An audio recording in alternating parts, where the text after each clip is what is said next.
kokoli ke hu whangamohenga I talawhatap ko toa pe wha takua pa mehen talangata te o whaikto mama o ke ata mo e whainga maari e koni ke o atua mo polokalama ko ia ko tu funga whanua alo au ai au ko heni pe mo palofesa to ke ta sesi o laftani ke whahoko atu e ta polokalama ko ia ki he wikendi malo tau mau e wike fo o goni pe malo mo e ngawe lahi ko mo whahoko me abina pe ko whewhedu ke lawa o whanongo ai tau polokalama ko ia o e ahoni o ko atua e taitari loto whiawhia mo loto mawhana ka teki mo tolu mo kau mai ke tau hoko atu I he polokalama ko ia o e tufunga whanua alo au ki he wikendi.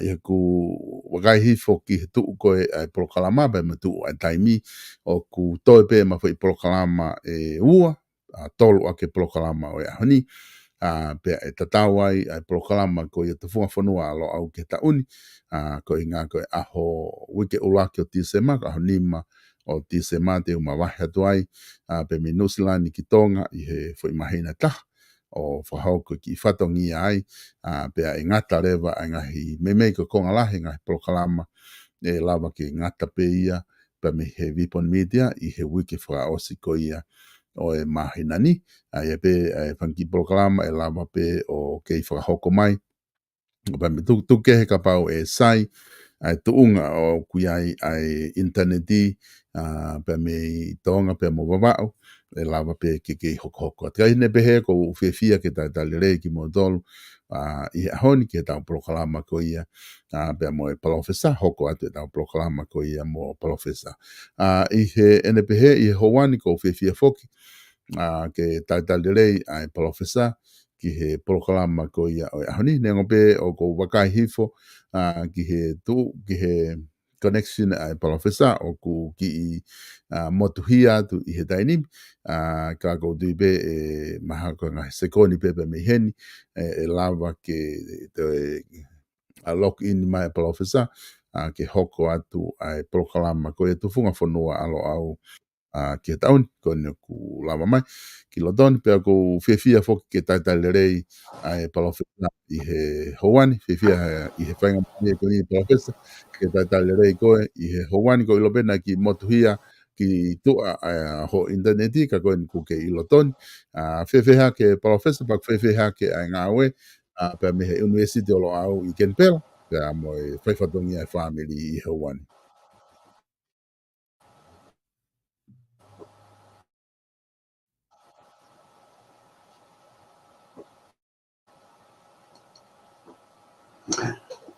Ia, malo pito tonga, pe ko kore pe ke o whamamalu e talamalu e whanua.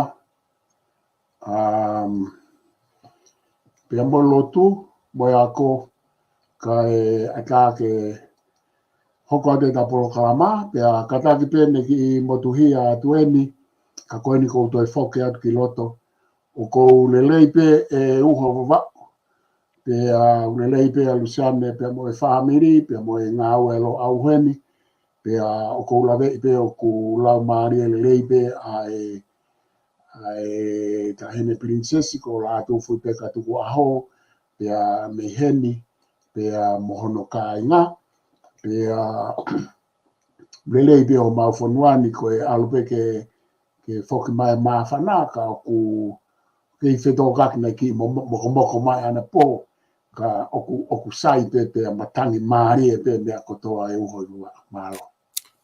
Malo pito professor koe ki mo ke ta hoko atu ke ta konistuto ne ko due ki lahi o ta taimi ai I ahoni koe ko whatonga I whakaukau koe ni o ku hoko koe tu foki ai e whareleana nau foki hifo o whahoko ai kamata hoko atu ngā ue koia ki he ngahi ripoti ai ngahi potu ngā ue aga ngahi ripoti he ta wafe wataha kaka konga ini o ku wakai ki ai o lotonga nai whakahoko foki mo e whakataha ia koe ai pare mia ki he mea koe I he wholomo koe ai Pacific, South Pacific Islands o nai whakahoko e nau wholomo ki lalotonga I he ngahi ahi koe ia pe a koe ai o ku kau ai pure anga koe ni I he whamatala I he pure anga o ku lahi taha ai ahi ki ngahi whakataha ai kau atu ai pare mia mo ni ihe o kau minista pe toko lahi taha kau minista ihe ngahi whakataha whapureanga ka koe ke uhinga o ku sai pe kovi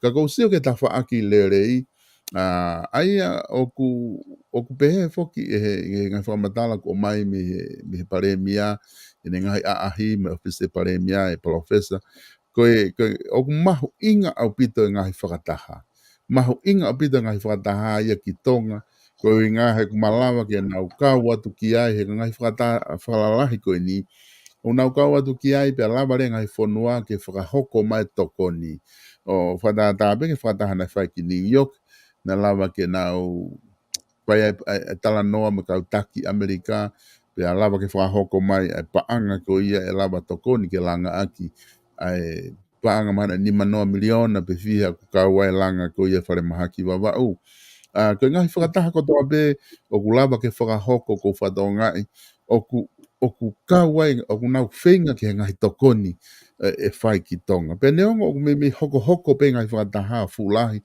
i he tau koe ni he tau ngau koe o ku nau whahoko.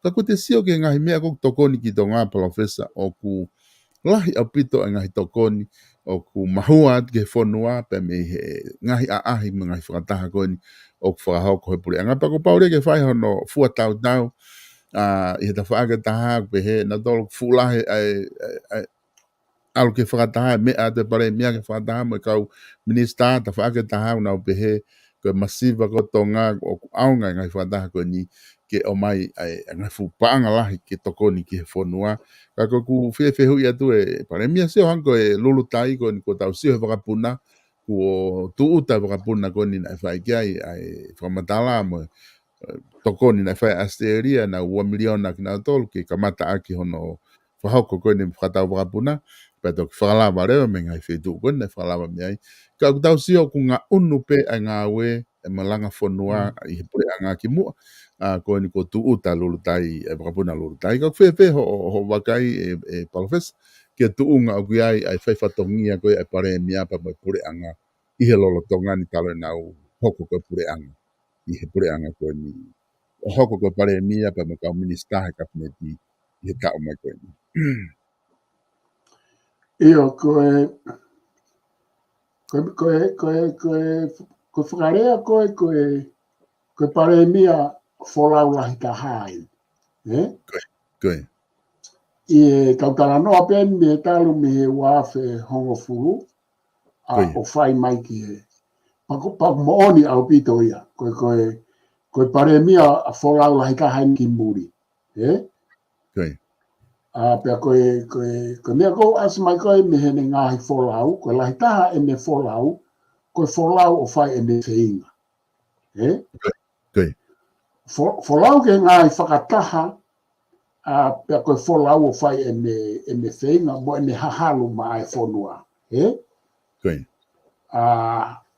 Hangepe, koe ngahi mai moa koe i he wholau holo a tau whahau te whito ke he tui koe a koe ne alu o siu mo whenga ke mao maha ngahi whainga maari. Koe. Na koe koe tau whahau tu pou whaa, na e ngahi whainga maari e nai hau. Pe na e ngahi whainga maari e nai kai ke lawa o whakakato ka nai ai aonga mo mahu inga i he ngahi konga ni i nai hau e ngahi tokoni. Pe tokoni ke ngahi langa whakalakalaka o tonga. Pe nei ngahi proseke ai tu i e ne haerea mo ne siu ki muri na ikai ke ora ele. Tau os ilo pe ki he foi whakawhai ke he e ua ko ia e uho ua. Koe.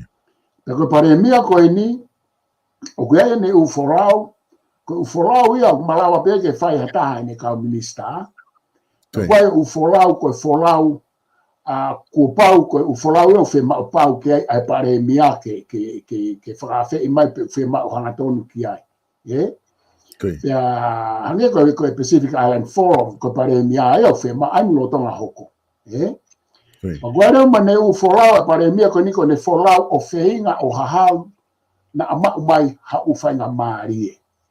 Ya ke ene toi hane toi folau ana ka ko u folau ni ko o kou wakaya to kulahi kahako ne wholau ke u whakataha whapare mia, ko ne wholau atu ki ki America na folau ke United Nations ko ume ape fe mau ke paremia pe folau ane ko ne folau ki Hawaii ma America ko feinga ke ai fale mahaki ko o e tailo sisi pe ko ne folau ko feinga ai u poro seki hanga tonu ange ko e tala noa ki lulu tai ka ko mea ko ni oku tau hanga fua aki o ki kai ngata pe he tau fua he lahi e ne folau e uho vavau. Ka koe tau fua me he ola o e ne folau pe o kui ai ha uola. Aia koe mea koe te tau wawhanga tuku aki ta tau pe koe ha ai whahinga uhinga, me tau whahinga whaka uhinga e ngahi whonga ke. Ka koe fwoi fua aia koe o i whai whatongia ai pare mea oku hange koe tau rea tonga. Koe kai pe rea, koe rea pe ngā aue, pe aku tau whai akia e tau fua. Ka pau o kuola, tau pe heko ne folau, foi folau e hongo furu. Ka pau tau sio uola ai fo inima. Kau ia i he ola lelei au pito peto e awake o lai haono. Ka koe mea kau tau sio ai ki lahi e folau a pare e mia koe ni, tau hange ko whatata ka pau ko foi folau e hongo furu, ko ola ko mai he u folau e pare mia ko e mia hua kau meiriku, ku ni mai pe o vai aki o lunga ngā hiola ku ma upa, pau toton lewa ke tau whamalo ia, i e tau whamalo kau ataina ki ai. He koe foi mea koe foi isi uia, koe lahi ai folau ai pare mia. Ka koe utānaki koe ki ai, i o lahi folau ai pare mia, ka pau kua ha uola ai, o ku whaofa pia lahi, me he ne folau, pia koe ku mate ai lahi ai ne folau, tau tānoa tau toki he ola o e ne folau. He mahino rewa me he ola e ne folau, ne ke folau noa ia, ne si folau o feinga. Pia ko whao sa ke pe uho wawau, na utaratu ka koe ta poro kalama ki mua, whikawa ki mohua kawa meriku, ko pare mia e nia whakaako o ku whakaapa i taha ko he kau pare mia ato ngā i he tuunga whaako, ko i ngā ko e ne eiki ki he hāwāti na e ako ai, po koe fuafua toke tā ai a tau tolu mi muri. Pea ko waka meriku na i Oxford. Pea ku whakaapa i ka atoia mi Amerika, ki Australiani, ki New Zealand, ki ngā i whanua Wesite, i e fo i uhinga ko ia. Nei kai ngā tā iu toi whaapapa i pehe o tu motu ko toa. He na USP, pa nei ai ngā au e maalunga he revol ke olunga na i he Pasifikia i a waka meri ki mua pa ne foki tō ngā. He ose me ako. Ai au mahu inga upoinea ko ia ki a te au, mahu inga whamaman lahi he tau tā noa ki ha taki ha whanua. Pia kone taimi koe o kulawa toa pare mia, tuku ke hange e ni alata ana mei tonga, o kua tau lang mo tau ngeia koe pore anga whakatu. Ka kuto iai pe ai whahinga mahu inga ia i he tau pare mia ko e ne tuunga whakaako. He kusio toko tahataki ko toa pehe Pasifiki mo maamani ki ai, koe tangata na maami Oxford, ko foi mea lahi whakauri ai e maamani. He koe hange koe tau tui, tau whahau isa, tupou, saus tupou nima. Nai ako he apea ko sotia i Piritania Hearst, ko Hearst mahal, ko no hingoa ai. Apea ko sotia i loa koe a mamani taha kau he ngā top 5 na o kutu i Piritania, ko Hearst University, ko Hearst Academy. Na ea koe atu pou ni mai. Na kone sio wea toko tahataki ko toa pembo e ami, ki o tau tu ina e ihe apsa o tia ko ia na e whainga whaapapa makehena na oan kia i whamamana. Ie kakai koe mo tu a mamani o mahino, ko tau tō ria o lahi a tau tō ria koe ki tau angata tō mahino e mea koe ni ono mahu inga. Ka koe kuhinga koe, te oku o angare me whango fua ai ke ngai whanua, ngai kautaha, ke nau whawhainga maari ai ngai whainga. Ai pare mia, ko ngai koe u te unga maorunga here wol whamama ngahi o kune tui atu e ia. kauat kai mo ene paremia pe o na ngalo kau mau pe tau pureanga whakatui ene makehe mo ene tuuloa I tāna ke atu ki he ume a koe ni. Koe. Kai he koheri ne whaia e haatui. Koe ahoni whaia e kau paremia. Pa koe paremia ni ko ne toki hanga whangahoko o whainga maari e pe aola e reitaha. Kau kai au pe he au ia ai tonu e ni ngahi whawhia ngai ko toa pe ko kānoa pe ke fo isiu koe ne tata anoa ke ai. Whako ke atu e uawa. Moana pito, Professor Bego tu ko tu uia ko ni he tau ko ta hinga foke whakatala no ta fai ke tau sio ki he tu unga ku ai pure anga ko e fononga mai ni ko e wafe wa tolu en ai ko to e pe wafe wa fa ko tau fili hoko to ki fa he wafe wa nima pe ko foke hinga tau tala no to ki he pare mia mo kabineti Professor ko tau tala no pe I he ngahi to no pe ko ngahi ngahi mea o ku kai lele ka ku fia ma pigai mo taimi ke tau tala noa ki he ngahi langa fonua mo ngau lele o ku malawa e ha paremia o ta tau pepe ko paremia ko ni pe ko ha paremia fo o tau ke mo I taimi ko ate tau ke tala noa pe ki he tafa ki ko ha to no koko I he taki ko ya pe ko ha ngahi langa fonua mo ngau lele fai e he paremia ko ya ko nga he ko lele na tataki ku fai ko ka lele ia ki fonua fa lu fu para pa ko ai ha wesia koko I he taki ko ya e wesia ai ka kai fa lu fu I he taki o ku ne tataki fonua ko ke pule lele ai tataki ne fai ka ko konga ia o fa tala noa tu ko ni ku ta kamata a honi ke fa ka du na ta tala noa pe fo ki mo na ke whakahoko mai ai tala noa lelei koe ni ma tā noa meri e koe ni I he whikaoa ki pia moe paremia koe ni I he taupehe pē ngahi mateketika ngahi whakaukau kune whai o makehe ngahi project koe ni kune ngāwe ki ai pia neongo tika ke au ngahi project lahi ia ki he tuunga whakawaabureanga o ki ai ngahi whetau whatahan koe a koko university na tala noa ki ai o tika ki au ia ke tuunga ku ai ngai university lahi I ngai whanua muri ngai university la ka oku o si hoko ko university pe tau lue ai mahalo ai pe tau waveni mai e a ore ba ke ngai tuunga pe ka koe whanga ia ai whaka tala noa atu Professor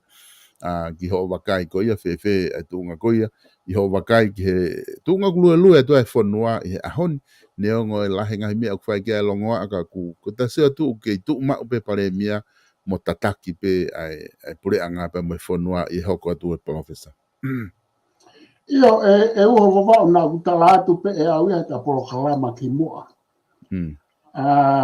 Te eki ke iai ha paremia ia e pro seki lahi pe aola le rei hange koe paremia koe ni.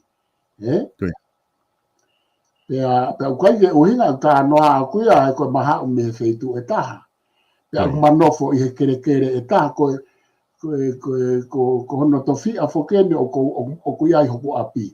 Nei whaki mai hene kui mai ko o mātua.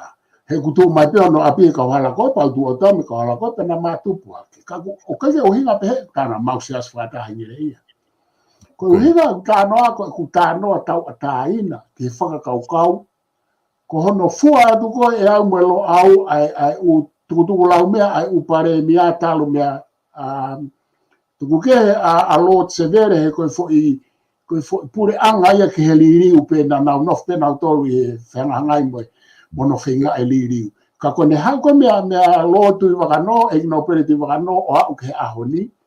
Koe kutala noa ke he ngahi ngā au e kua lava koe pare mea pene ulai kaha e ngahi ngā au e kua lava I tonga I he community koe whakatu koe ni o holo o tonga high school pia moe fu mala e sipoti kona o tonga langa koe proseke e pare mea koe ni koe uho wawao koe fu mala e sipoti auditorium lahi kaha ia e tu tonga he sipoti kone mai o katoka proseke e pare mea koe ni.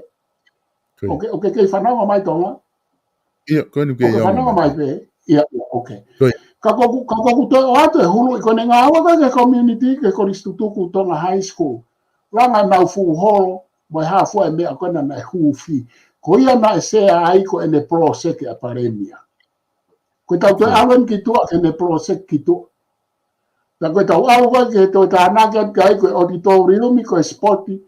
Koe fu auditorium sporti a koe atonga koe tau toki tu ui a fu mea pe elala fai sporti a pasifiki tonga.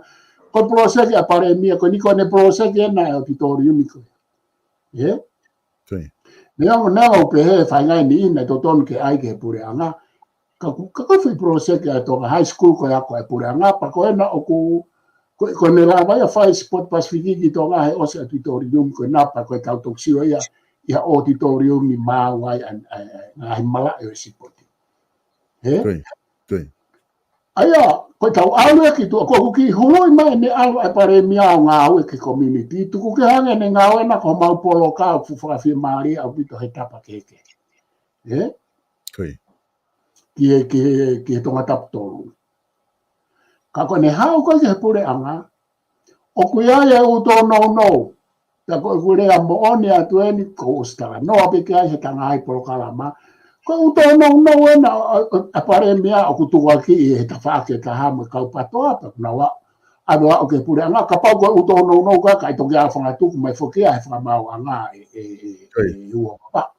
Ka ko kuhinga o kuia ene u tō no a pare mea mo pure anga. He o kupehe ai pare mia mo pure anga ka toa pe mamani o kuia e nau marohinga mo nau tono no. Sai ko utano aten ko lahe ai tala no ai mo whanga he patoa u tono no sai au bidoia ko ngai ai tau politiki. Ko utano atau i he whehui mo tatala noa ki folau lahi ai pare mia ka ko kalatu e au ko ola ko folau lahi ai pare mia o kuola rerei. He? Te tope foi ola ka he folau ai pare mia. Ko te kukamata honolanga e tau tai alo sisi. Whare mahaki ko ia. E uha wawa o koe mea mahu inga taha ia kia te au ko whai e hapare mia i he tuu ai mo i lerei mo hea whotonga. He nao nofo i tonga mehe noa ono, noa walu, hongo furu pe au hiki au bito kia e tātaha o lere mai ki he toki whihia mai koe ne COVID. Ko kusio mata pe mo luseane he mate e kakai ko mate i suka mo kidney pe mo nau puke pe ko mate e uho i waba ko kusio mata he mate a hoku kainga ko hoku maheni ko kai kia hawhare mahaki taole sisi o kulahiane mate taole sisi tonga i hatoe mate hamea tana aku whaatala nobe po kalama e lo au whakawike pe koe haa o ki kai ke whaia hanga au e ke he mea koe ni. Hau e pare he mea, tā mai ea ne uhinga o ku mamafa, moha. Hau e pare he mea o ku mo uaia he umea whakapolitiki pe ia. Hau rewa pare he mea koe ni a hua kawa meiriku, o ku ne whai ka atoa, o ku ne langa whaka sosiare, o ku ne langa whakaako, o ku ne langa whaka ekonomika, o ku ne langa haa, aku ne langa mo i lelei, koe whakotua e mea koe ne whare mahaki koe ni o tai alo sisi. Koe whunga au e lahia kua whae he health kia te au i tonga. Pe i kai e tau lama tato whakatatau e i lava mea koe ia. He koe mate lahi ka hai tonga kia te au koe mate i he kidney. Ia koe kai ngata i he mate i he kidney me kai te aha ngahi misin te ari sisi. Ka koe mate whakamamahi taha ia. I tonga, i he mate koe i he kidney, i he kofua, isa kofua. He koe mate ia koe langa ai sino mo kofua o langa ai. O kuhange koe ha manu he langa ai kakai kono puke he kofua i tonga hange ha manu nai tā i halai. O kai ke tā i ke mate. Kua ku kaungata ngata nai mate, koe whaka ofa, e ku tala noa mau pe mohono marina whauri teksi na whauri teksi lo ua pe e toko wa paku mingire ia. Ai mo mantui ma koe ke lava he umea i tonga ke tauhi ka kai koe ni i nau whaingata ia koe puke me kofua me suka. Pa ko hanga whama mawhae fo i ka anoa koe ni ke mahu inga ai ngā tukutuku lau mea ai pare mea koe ni neongo o kui kai ke hawa. Ka koku hinga e ni, ko te mea ko toi tāna ke tu ko pare mea ne potu tatau e ne whai a e ne po se ki ke whonua ko ne me kapa e ia mea ko toa pe. O whai e u langa la lahi ai ne te lava hata. Ne langa e o titori me sipoti, ne o ko mea tonga haika ko mea e pureanga. Ne langa e whare mko ai tonga whi whakatata e ua ko ne langa e whare maha ki tālo sisi. Ai koe me ke lava ia he hapare mea o whai mo whengai he kumate ai kakai ai. Na puke ka malu ngapa na ona toki nu sila tālo sisi ai, ka puke kakai e whonua koe ke nau sila wao, koe nau mate whamamahi. Ka koe ku tānoa pe ke he o mea pe he. Mo ni au bito pe ngai whakangai mo mea whai he patoa ke ka whafofonga hono awu whatontono e ko ngai ane ngā ue tau pe he. Pe unau pe he koe ngai vai anga he mea koe na i whaharoto kai whakalanga. Ka oku i kai ke pe he a e ku whakamau mo lo au ki he o mea ki ha kulupu pe ko ha mea ki ha mo ui ata. Pawa pe te utala noa atu ki hono malo hinga, mono vai anga. Te utala noa pa whanga e patoa ki hono malo hinga, mono vai anga. Te whanga e apare mea mo kabineti, mo pure anga, ki hono malo hinga, mono vai anga. Te whaika tau pe he ki he whamiri tū, ki hono malo hinga, mono vai anga. I kai ki ola toa tala noa pa pe atu, todo atu pe he, o i kai ke te aha nau vai anga. Hei kui kai pe he, a mo ui pe a kui kai ke tonu e tau tala noa pe he, o whakatatau ke ngahi mo ni me au kuhoko, i e tau mo ui whakatau taha mo ui whakakuru. Ka po te ora toa, o tala noa pe ke he pare mia ko ni o ku hao, moha, o kui kai hane te halaki. Longo tonga ko ia o ku iei, ne malo hinga, pe ku ia ne vai anga. Ko umea ia koe e uhe wawa o ko whenga au ia mo lo au ke tuku ai. Mo wahe koe ke he whonua. Kai kei te whawhoke at malo. Malo apito. Professor, umahina apito ai whakatala noa koe ni ku ke whai ki he palemia. Pea ku ai bemo ni e kau komeni he niu na u whahamai ua ngahi project o ku kamatai me ngahi pure ang kimua. Pea toki hu mai ai paremi ai kuonga ko ia o toki whahoko ngai project kia mo ni apito pe me ngai whamatala ko ia ka ko hinga ka koe tatala noa foki professor ko ngahi project o ku hoko i he taimi o taki ko ia o ku lahi apito ngai project han ko whamatala ne nai o ku ikai ko kuonga ko o pohiwa te ne toa na mahino project kia na interest a pohiwa ko tanuhala malanga whare la langa me ngai mea ko ia. Aia na ni me focus pe ia he foi mea. He ni focus no mea na interest ai ano pure anga na ha umoia ha tau mana tunga i pranga mulini na ha upe o ai na interest na malanga ke kakai ko mea te mau fai pa na focus pe a pare mea malolo ko ia he mea na ni malanga ai. Ko pare mea ko ni hange ko tala noa professor o kai ke ko ha mea pe ta ke pe he ke focus pe tanu hala ule pe tanu hala ia o focus he ako i foto university na tano ke ai ko langa na ha ma fmai wa inga mai me i tong high school me fe fua o kuai manga hi me ake he o lere pe ai nga hinga o ke kakai na wesia he tsunami manga hi me ako ia mo nga fi o ku lahi ai nga hi me ake he ke o ku lere pe i he foi time pe ta ka ko ke ne tukuanga ke pe ke fa falala pe ha foi me abeta ke no focus ai tatako ne fai o kulahi ai tono no ia koko ka koe ko mo ko mau nga ia professor ko pole ia o ku na hanga bare mia o mai fare ale ana ni pe ka pau o ia hanga ia como ai fie mari ai have ki fare hopo ke fai ai fa ton ko ia ko nga ka hoko pe fo ke nga ia e bare mia pa tau sio pe ko nga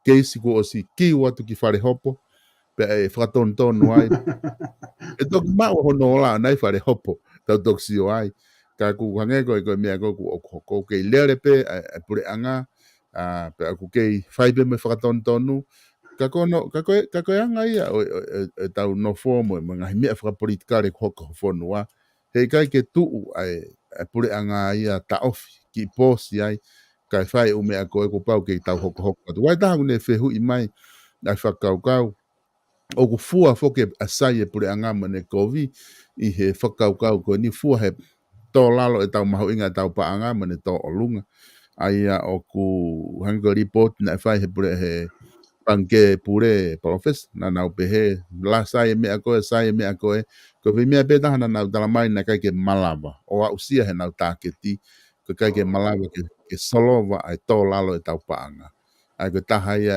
palapare mana kai ke lava ke solova he nau taimi na talo foke tau taimi ko I tonga na tau. Uhinga ia ke taimi o fe, ko taimi fe kata. Ai ko taimi e taha ko ni ko e paanga Amerika e wangea wanoa o ku vete I ahone maua e paanga tonga e ni mangea mafit. Na tau whaanga ku fwe paanga Amerika he taimi ko e maua vete paanga te au ma te wangea tonga. Ena me tāpolo, tau I mau pek tāpolo paanga Amerika. Ai ko ki tasi I hake ni, ai ku tau pehu tau ki tō lalo si I vope. He teke ke wangea ni manoa ke mai ni mangea, wangea wanoa pe ka pau ke tonu ia. O ko mai. I wangea wanoa, awa ni mangea mafito. Ka pau ko fika tonu ia, o ahoni, ai mahino ku. Tau ki lahi ange, a tupuk te mau. Sai apito paanga Amerika, I ne tu e ahoni ka kunau pehe ko tō lalo e tau paanga tonga. Ko taha e palapare matodong ke tokang kia I pare mia me purea. Ko whiewa me atu e uho wawa ue ke ngai poi ni pe. Ko kono whakahoko mono whakaola ha uporo seki e ha pare mia. Matu o ngaya I he ngahi uhinga ko ni. Koe ku whakaukau ia koe a koe psio ki he whakapureanga historia pe koe ano whainga whakarea. Kono whakaola mono whakahoko ki lava haporo seki a pare mia o makatu ngaya me ngai poi ni koe ni ko whelave ki ai. Ulo ki koe tuunga atamai o pare mia ko ia. Hono tuunga atamai whakaako poto tau kei masila matuitui mo hafua au mea utanaki all of the above. Ko poini ua ki kawat kai mga winga whakalotu iyo tanaki atu e koe kia. Ko poini ua tupunga he foi uhinga ulua ki. Ko upolo seki lahi na e whakotuu he pare mia ko ia pe na e whakotuu ki mua.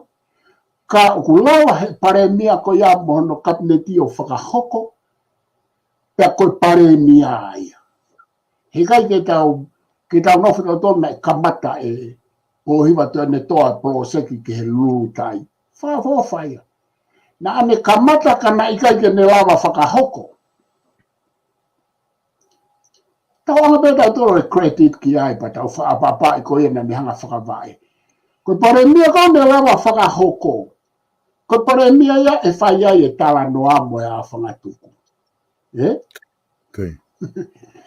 Pia te whok mareo ke poini ula ki. Maka tuunga ia I he tuunga whakata mai mo tuunga whakahako. Kau kai mo e loto lahi e pare mia ko ia te me whakahoko. Ta tau pe he prose ke lulu tai na e kamata ki mua.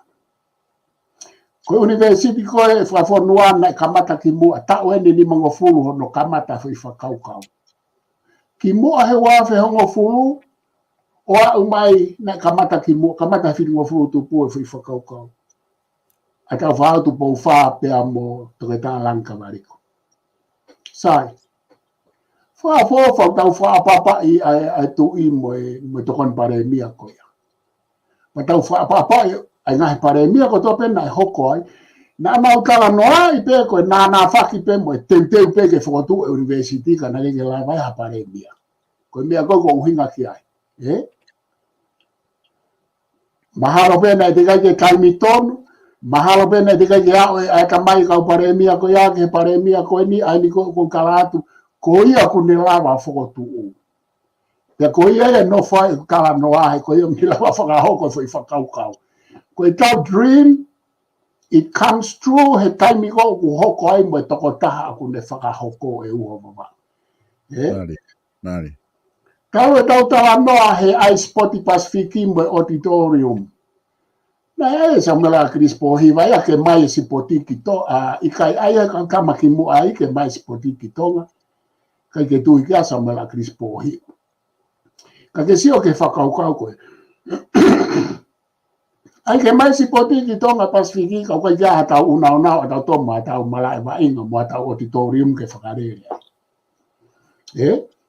Okay. Ko me ani fa pare mi ko ni ke langa auditorium ka lava si poti pasifiki o fai mai kito ko ngai whakakaukau ke ai si poti kito na fai mai me mua ko ngai whakakaukau ke ai auditorium ni na fai mai me mua ka ko hai ko fehu ya ko ka no au ke ko hai e pare mi au ne whakahoko ke mo oni I dream I vision Koe.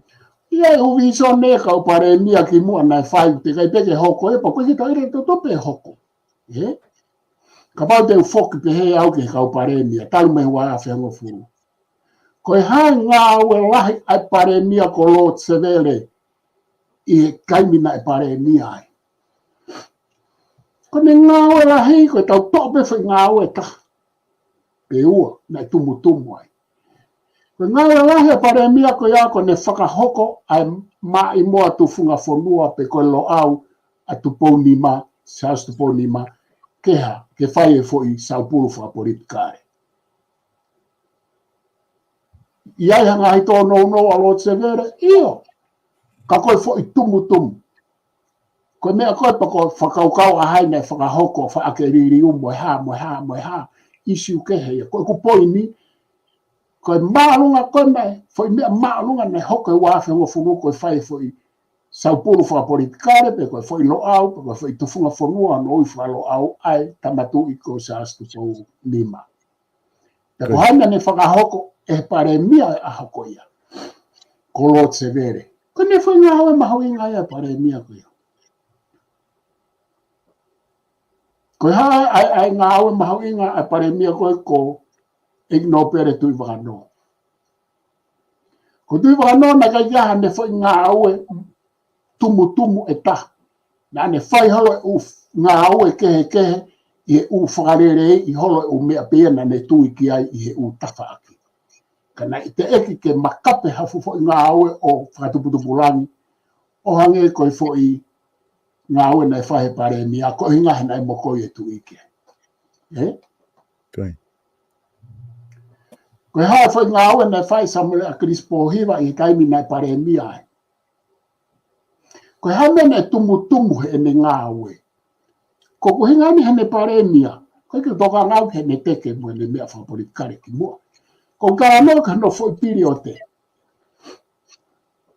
ko tumu ko ne nei whahe samule a Crispo hiva I ene pare mia ko ene whenga ke ne hanga furi he foi whaunga mo to o lao mo konistutone o tuku ke ta whaaki kai tala mai e ke taulere ta e lao pe mo taulere ta e konistutone ko me aia koe kia te au nei tumu I he pure a Samuela a Crispo hiva whika au at ki ai ko ne langa e pāka koe nei I Popua ko ne me ai ko me aia koe ko tonga nofo I tonga nei longa ai fonua Toto lea pia Samuela a Crispo hiva ia ke o whaha muimuia ke lao me konistutone I loto whare area Nau ke whakawike ai. Ko mea ene tumu. Hena tuia Samuela Crispo hiva. Ka pau ere e lao me konistutone e lava ene u whakaukau koe ke liliwa loto. Ta ko hono o la rewa, ko hono pare rewa, ko hanga he tui o veteke pureanga. Ta ko mea e kou tumu ake foi pare mia Samuela Crispo hiva. Hono veteke pureanga. Ko hinga koe uhinga koe no kon kara. Koe ta wao mai koe ka pohiwa tu ane toa, koe tumu ya ne ngāwe, koe tanu hala. Mo langa whare langa. I whai e u whatongia whakapare mia. Ka koe tumu ya koe o ku tu uloa mai.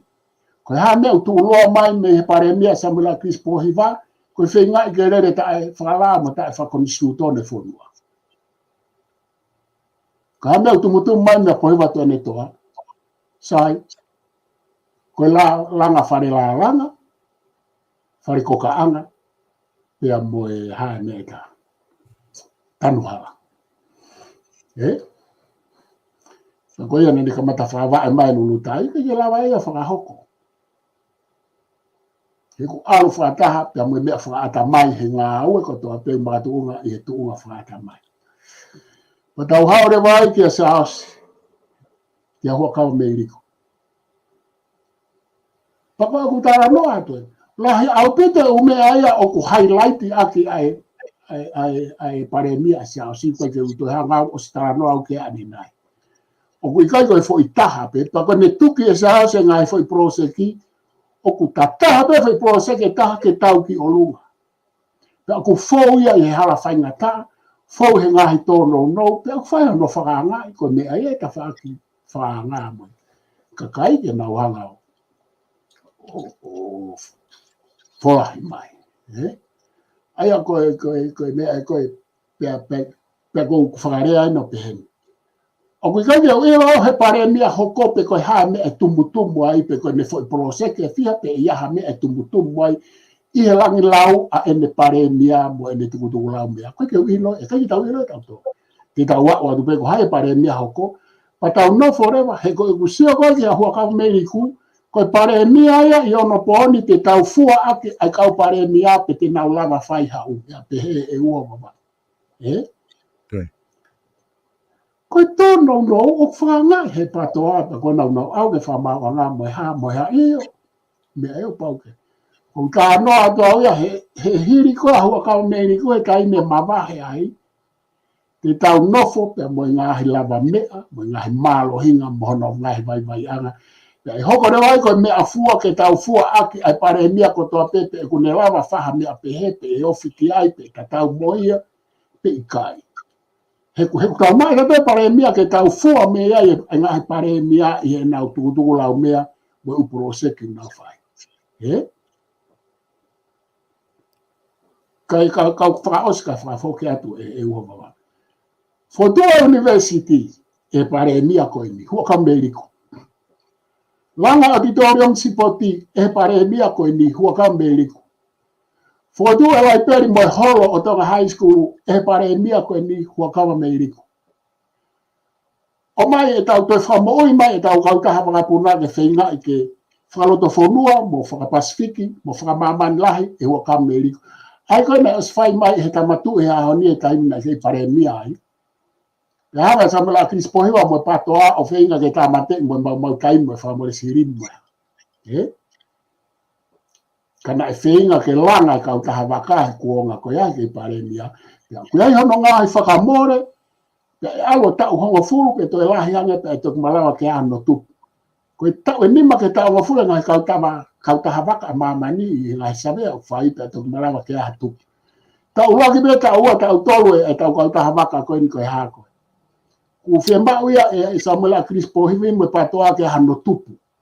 Koe tau langa business i murini, o ku alo tau e nima tau hongo furu koe ngahi whakafufua whamamani lahia ka tuk mau hatupu.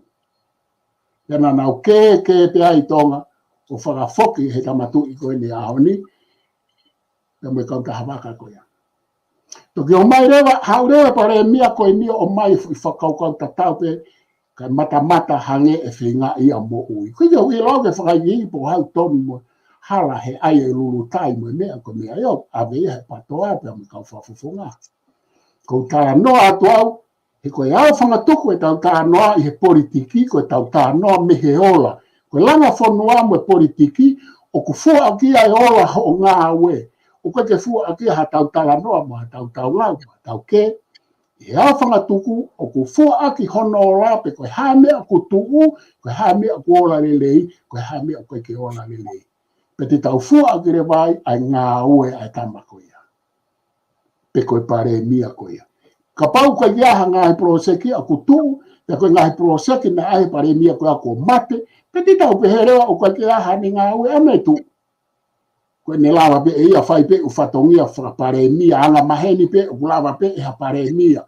Koe whakalere whanua, koe ai haa, mahe ate mawanga mo ui, u mea koe ia. Kau pe whakumai ke a no pere pi waka no, koe whakaausia ka whakafokea.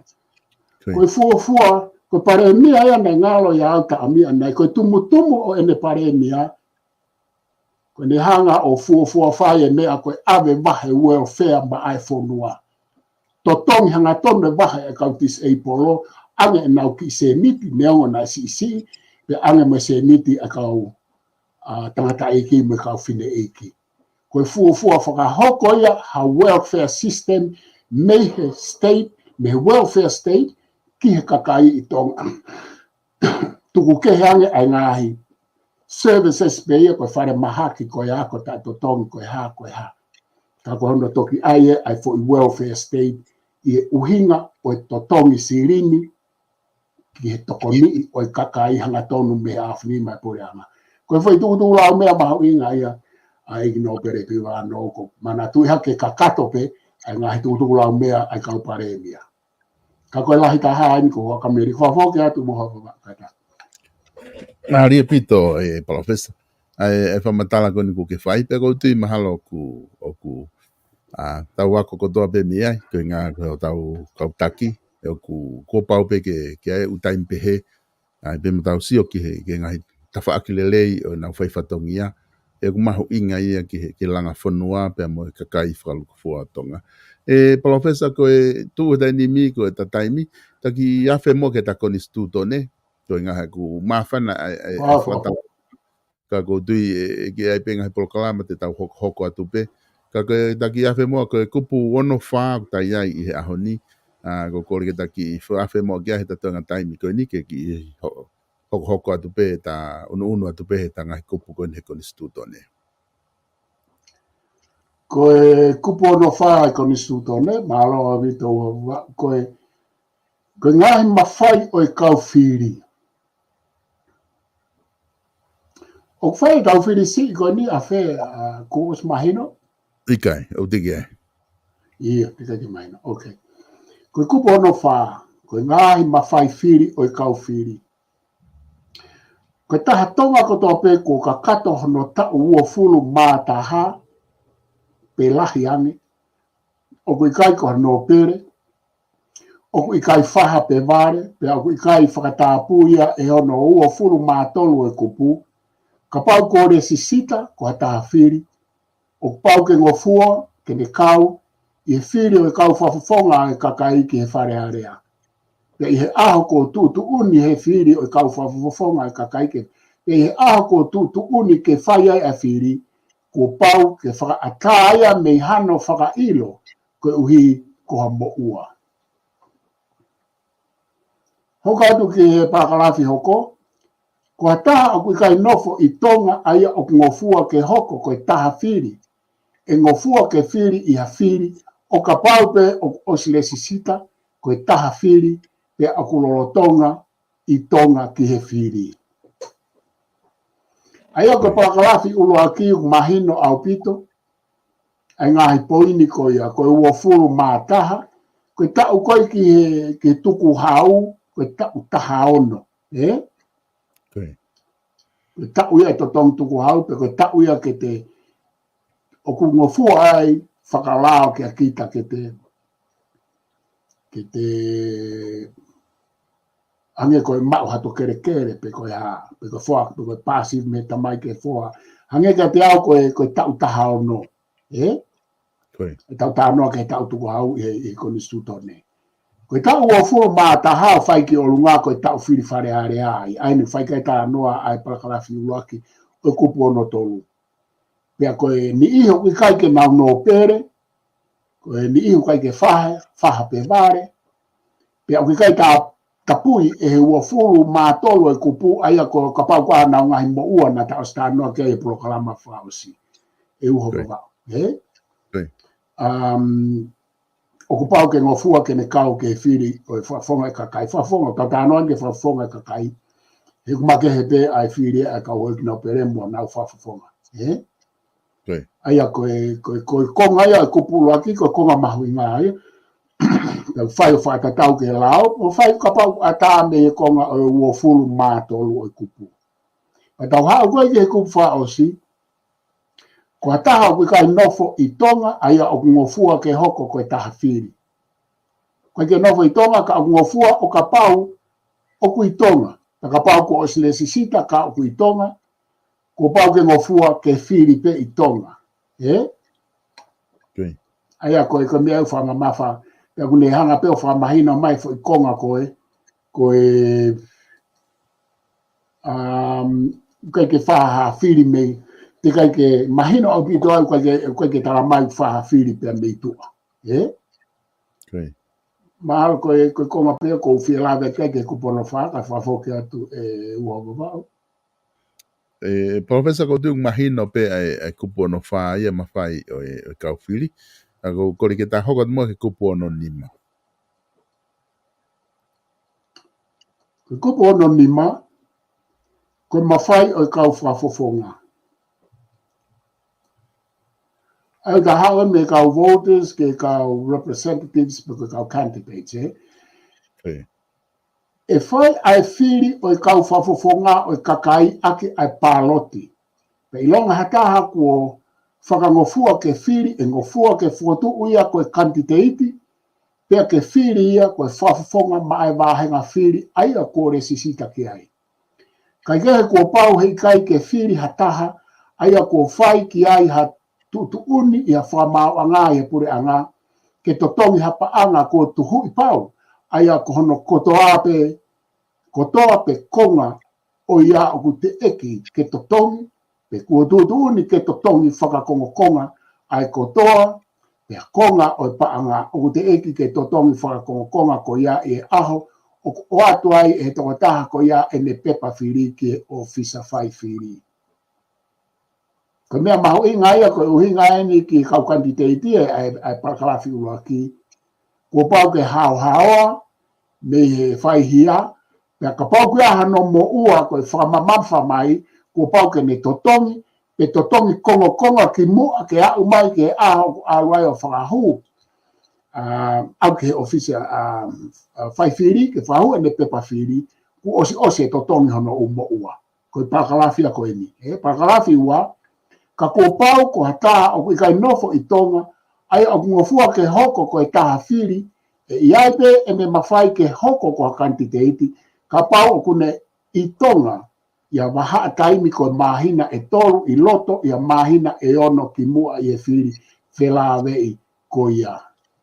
Ko whakalafi ua ia ko ngaka ange ko tau tolu i muri tau whio candidate ko pau i e loto e mahina e ono o kai mahina e tolu ai na te nofo ai tonga o whai whatongi ai pe atare wai lao ke te candidate. Pe ku kawat mo mea ke te nofo he wahenga ko ia koe ke wiloi e ko mauna e konga pe he koe ke asia heni mahalo ki he lao ke te nofo e feitu ko ia pe ko te nofo ai ha mahina mahalo e tolu ki mua ko tu mahalo o ai pe ia ke pakalafi ua ko e ni ka koe ka koe mea maho i ngā e ko pau ke i tonga i fo i uohonga mahina o no ko mahina e tolu na ke i tonga ai o whai whatongi ai. Pea mahalo o uhinga pe mo ia e ue wawao ke i e feitu ko e koe wahinga te ke whiri ai. Koe ki mua ke whafoke atu koe konga uloa ki mahina o pito pe ia, nei whae ngahi mo ua, nei whakawhainga tā ia, i ka nau whainga ke nau tā konga, na akumana tu ina mana ne kawasa me like this po hiwa, ya mo matenta po eluelu. Pea ko pakalafi ua, a po kalama i tonga no whakawhai, e gau he politiki, na ke o hanga pou pou ia, foi konga koe ni pakalafi ua. Koe, ai foi baha a taimi koe ni poke tā i wā au tuku mai ki a tā ke aluangi ai ke ngofua kone nofo e mahina i tolu ke ngofua candidate. Ko hinga e ko hanga o kai ke hanga pou i he koe ke ha mea pe he whiri whakademokala ati maamani ke alu hata i he ku mao aku ke ngai whonua Republika pe me ngai whonua puri anga whakatu i kau demokala ati. Ko kuma ko ngai ko ni sultone ko ya me ngai lao ko ke hata haya ke alat beheni ko tangata I fonua mo me alato no fo mahina tol pe afi pe candidate. koe ngā he uhinga ke ai e uho i wawao. He o kui kai justice, kai ke trust. O kai ke whamau to tonu e mea koe apa, o kai ke to tonu. Ko uhinga, he hange ko kempela ni. Nau whaatala noa, nau kau he rei papa, ku kau he Queens pa na aku. Na eke whi ke u candidate he Queens he. Ka koe tānoa te me ku mahi no ki he lao he ni kempela ni mo Australia ni. He kai te aha taha Australia e me nofo i muri, te aha u mahi na toru o ai ke hu o candidate he. Kai ke whaata aia. Koi. He koe uhinga ko pau ke trust. Ko pau ke whai to tonu mo whamau to tonu ho candidate. Ko ne ospe whiri whamui a mautoru, ka mata mea i ho ngā ue i mo pāti, pe ko ho ngā ue i ko whawhonga tawa tāina koe, i e whonuani mo kempelani. Ata. Te ke ngā ue whai tae tolu pe tae whā, i ho whaki mo ui, pe e tāri koe ki ke candidate. Pe au ku whea, pe au ku mapa, pe au totonu. Ko nofo koe muri pa toke ai ke hao he mahina e tolu, koe hae mea mahina e tolu e lava ke hao whai mai whonua, ta ke huo candidate. Koe uhinga koe ku tala noa. Koe whai konga nea o totonu ke toi whaha wakai ke ai e uho i wawa. Koe. Ko uhinga pia ke whamau totonu o te tau whai ai whahinga mea ta e whakamau totonu pe he kono ai pe he. He koe rea kona ngā ake i tonga. Koe ne hao he mahina e tolu. Ke ne ngā wei i o tau wahi ngā ke hu ki whare a rea. Kai ngā wei tamaia koe me he tau e tolu pe wha ke hoko koe candidate na e mohe mo tangia mo kakai mo nau ngā wei whakata. Toki hao pe tama e mahina tolu koe ai ki hao ngā wei whakata mulo e mahina tolu ke hu ki whare a rea. Koe ha e ne mea e lawa ai. Koe ku hinga aia. He kai ke tala mai e koe ia o ku tō atu e mahina e tolu ke. Ka koe umea whokia o ku whemau ke te whai ke asio a lao. He ku ikai ke taha uia i anga ea ku whakai aku malawa me ke uhala. A ton ke oange pe e ne totonu whakamahina tolu. A nengo koe poini whaku nau ai koe citizen. Ka aku ikai koe poini a koe ke ai pehe e citizen ni ke whai. He kono whare koe kaha. Koe citizen ni o whai te ria. Alpea no whanofamuri toki hao he mahina e tolu ke hao campaigni ke whenga ke huo candidate o whawawhangai. Aho nau wahenga. Na no whai e more ta e ni manoa. Teke hao ia, kai whai kai ata e ne ri paanga mo mea. Koe ku poini a kuia, na keke no whoia mo ngā au me kakai ko ia. Koe. E koe tau hao kono whamuri hange ko whatataka te au. O se mei tako o furu e tolongo furu e kui heni, alu pe au ki tonga, e wa pau hao. Koe ku toki hiki atu e kamata he noa ono, noa walu, hongo furu, taha, tahaua koe ku hika au pito ia ke te nofo mo to wahe ngā mau poroka tonga tapu tolu. O ku te tohe ngā au e fo ou ke te whelaanga mo te ngā au e whakataha mo e kakai. Koe tau keia koe nā kumau. O kai te aratu pe kita ia i he ku alu atu pa pia sai. Te ngā au e whakataha mo ki mou tolu, te tau pehe, i kai. Ko pau ke ala atu ku hifo, na utoe ngā ue e au mo lusiane fo i tau e fia kauto glava ngā ue mo e whonua, mo mau wahinga, mo mau kolo. Uhinga ia uho i wama ko karanoa ki ai ke maa e tau whai e whatongia. Whafoki a kata, koe ke ilotu ka hae ta taimi e taimi. Professor Kouti, mahalo koe ta taimi ko se ta taimi, ka watu mo ki whiwhihu i koe ni ke whaose ake ta prokalama. Ke ta whaose ake koe ki whiwhihu i koe ni o mai koe ki whiwhihu kau muri koe u nau ririu tonga. Ki whiri whare area. O kutotonu ke whaha sio ka nau tolu na hange ko fisi o whaiteri hai e kau india ia he whiri whare area i fisi. Okay. Koe Ko tu foka la na sai nga kupu na taha wai e uho i babau. Okay.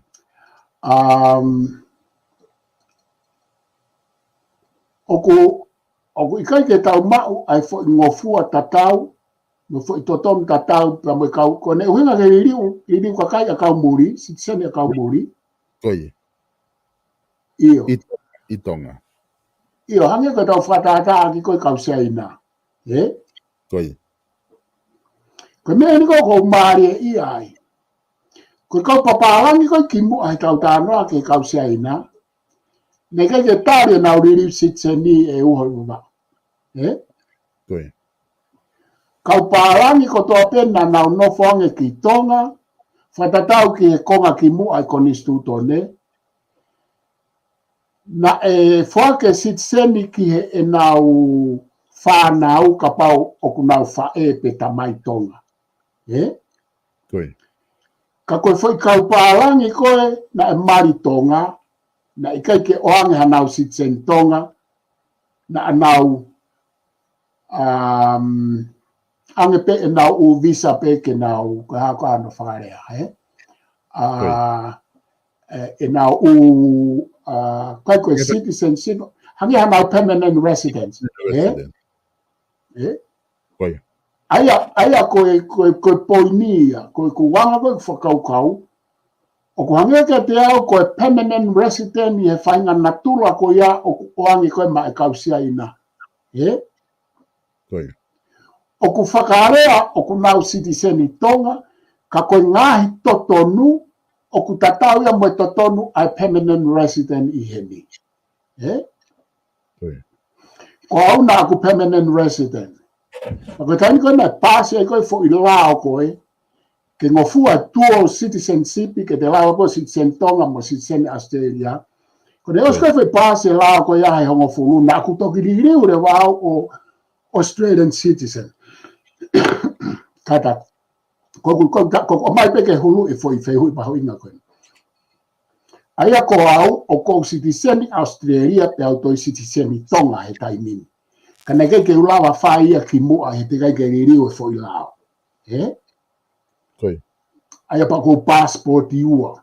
Ko koha koe ki tonga, o ko hua ke citizen tonga. O ko i kai ke toi resident i heni. Pea ko i kai ke resident i tonga. Pea ko to tonu ke hoku kere kere api koro mo api uta mo haku risi mo haku mea kotoa pe. I tonga mo eni. Ka koe kausia ina. Aia koe kau pārangi. Kau pārangi ene ko uhinga kei tonga na kei ke oanga nau citizen tonga na. Nau pehe ko nau permanent resident pena oange. Ka koe permanent resident o whafo o mau pe. Hange pe koe ni tango nau permanent resident i ai o whafo o. Ko citizen ni kwa ke whafo o, ka ke whafo o citizen tonga. Sai koe kausia ina, nau me tō mana tōria i he permanent resident. I anga, ko anga pene o whaka uhinga aku. He oku nau citizen i tonga, ka koe anga e nau ngahi totonu, o kai ke nau totonu na tō ke he u mea, hange pe koe taimi na aku permanent resident ai he ni e uho ngaka. Aia koe whehui koe nā, mahu inga, ka aku tō mai ia, ko hai na whehui mai e uho ngaka katangi. Ko Augustino. Augustino, iyo. Mahalo awi. Iyo, koe mea e kōku hoko. Oku spera mahino pe he lao mo ko nistuto ne he kai ke na mau ai uto tonu ko ni ko ta no ke ai full citizen ne o we na to pe na citizen tonga o ka ke ngofua ke na candidate i he ku mau tu ku ke ka pa ku hala o ka ke ngofua ke na necessita ha kere na ngofua pe ke na ulisi hange pe ko ka pa ara ni ko na mari tonga ngofua pe ke na ulisi ngofua ke na candidate ia ume o whangatangana ki nau tō kia. Ka koe ki tau ile ka tō Kristino poko hae loa e me tū pehe. Pe lere pehe ai pe o hange pe koe ni. Lere makehe pe ai Australian permanent resident. Lere makehe pe ai citizen. Aia koe mea e kōku. Maari e ku keisi he kōku citizen Australia citizen tonga. Aia koe ki mua koe pauririu na na whakangatangata pe e ko ume a kuna ufai hen. O ko mau e uto tonu heni he permanent resident, ka aku ikaike ka kato ia hange ko uto tonu ko ni e ku citizen. Tata o pepe mo kausi aina. Ko mea ko ke o ka ke whapapau e poi ni ko pe ngofua ke kantiteiti hamburi, ka ko e ku maume he ka papalangi, na ikaike ngofua ke kantiteiti hamburi. Mea na na mau ngai to tonu whaka permanent resident i tonga. Ka ko permanent resident ni ko ka papalangi tonga, ko wharea pa ko permanent resident ko ke whapapau ko hano wharea to tonu, kana ikai ngofua ke nau le sisita ha api.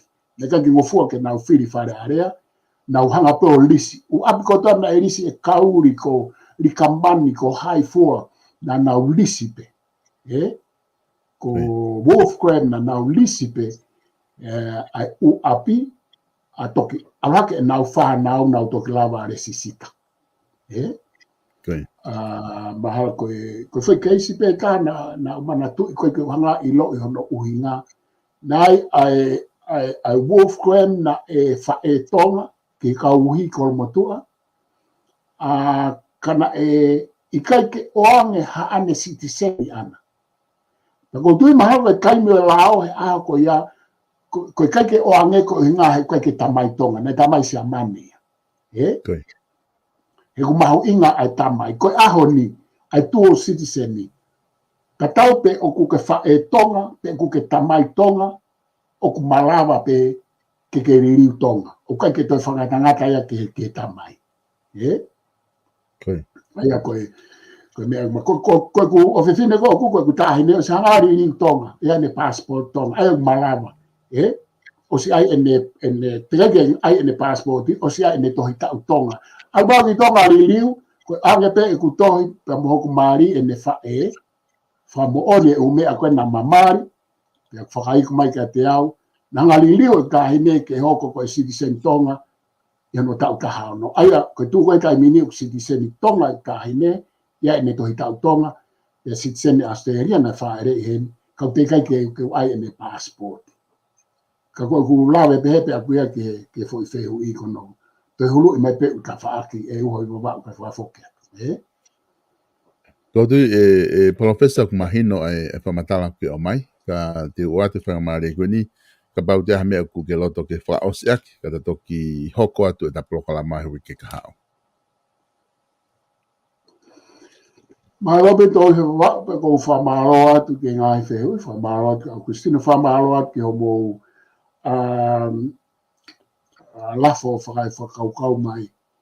Ko mea pe ko whi au whangatuku aki ko whaamo mau pe a mwelo au, pe a pe heke a professor inoki whotu hua kau, ke whakalahi mau pe e tau tāwanga uhinga.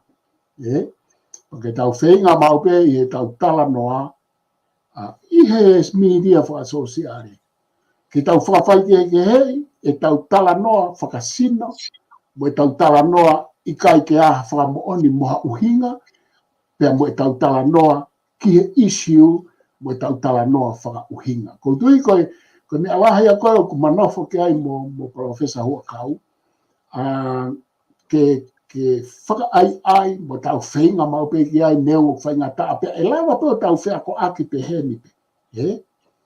O ku ngofua a whakanga i mai au, o ku ngofua e ku whakanga i atu koe, pe ngofua e ku whawhehu i a koe, ngofua ho whawhehu i au, ngofua o mai ho uhinga, ka tau whenga whakalua ku fua pe ke tau nofo i he tala noa uhinga. Oa te tau nofo i he tala noa tae uhinga, ka tau whenga. O koe koha mea e o whai ngofua, pa koe kia hata hae hao hawa, ka koe mea maho inga koe o kou teke koe mo lo au. Pa koe mea e kou whea whangatuko aki e uhoi wawao a e ta polokalama o wala ka tiki mouto. Malo pito, professor whamalo atu he lava e ta polokalama he aho ni, tu whunga whanua alo au, ka tato ki hoko atu i he wike kau. Ia koe ni kuongo mai pe professor. Ka tato ki hoko atu he wike kahau, o whatu professor pa mga au e whahoko pe me hena. Ia koe malo. Koe, kai ngom whamalo atu ka tiki mo tolu he lava ko ia polokalama ke mo mamata mai ke polokalama ko ia te funga whanua alo au ai au ku whahoko atu pa mo palofesa palofesa to e tā seo laftani pa me ken pela Australia hange koe na ku whahoko atu he kamata polokalama to e mawhi polokalama e ua ki he tauni pa ko tui mahalo e lava o atu mawhi polokalama o palofesa ino ke huakau he kone ko wakai kiai kone o si Australia kone as foki pa mi tonga ki Australia e whenga ke he hao atu mohane whai polokalama ke kau atu he ngai polokalama koe toenga o ngai polokalama tauni hoko ai tolu koe polokalama ia what whanua fo ou pa mo whafonga o tonga tap fitu paula pi veni piukala mo mea tau toki whelonga ki hoko e tolu